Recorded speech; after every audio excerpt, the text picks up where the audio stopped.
మహిళల సంరక్షణ కోసం నేపథ్యంలో దాదాపు వాళ్ళకి పాఠ్య పుస్తకాల్లో మార్పు చేర్పు చేసే అవకాశం ఉందా? అంటే దాదాపు బ్యాడ్ టచ్, గుడ్ టచ్ అలా ప్రణాళిక రూపొందిస్తున్నారా? ప్రణాళిక ఏమైనా రూపొందిస్తున్నారా? గుడ్ టచ్, బ్యాడ్ టచ్ అనేది చెప్పడం జరుగుతుంది. అలాగే పాఠ్య పుస్తకాల్లో కూడా మార్పు తీసుకొచ్చాం.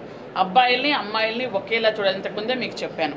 అలాగే మా డిపార్ట్మెంట్లో చేస్తూ రాష్ట్రం మొత్తం మీద విద్యాశాఖలో కూడా మన విద్యాశాఖ మంత్రి నారా లోకేష్ బాబు గారు కూడా పూర్తిగా ఒక ప్రక్షాళన తెచ్చారు.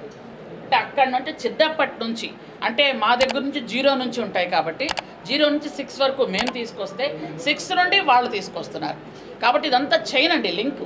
ఖచ్చితంగా గుడ్ టచ్, బ్యాడ్ టచ్ అనేది మేము కూడా చెబుతున్నాము.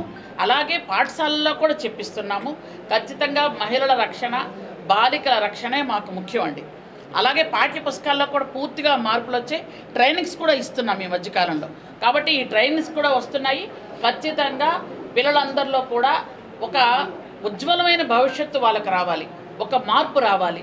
పిల్లల్లో కూడా ఒక చిన్నప్పటి నుంచే ఒక మంచిని అలవాటు చేసుకోవాలి. అందరూ కూడా గుడ్ టచ్, బ్యాడ్ టచ్ ఎందుకు చెప్పాలి అనుకుంటున్నామంటే చిన్న చిన్న పిల్లల మీద కూడా అఘాయిత్యాలు జరుగుతున్నాయి కాబట్టి వాళ్ళకు కూడా తెలియాలి. అందుకనే అది చెప్తున్నాము, పాఠ్య పుస్తకాల్లో ఇంక్లూడ్ చేస్తున్నాము. అలాగే అక్కడ టీచర్స్ కూడా వాళ్ళకి చెప్పడానికి పూర్తిగా వాళ్ళకి ట్రైనింగ్స్ కూడా ఇస్తున్నాం, ఏ విధంగా చెప్పాలి ఎలాగో అని.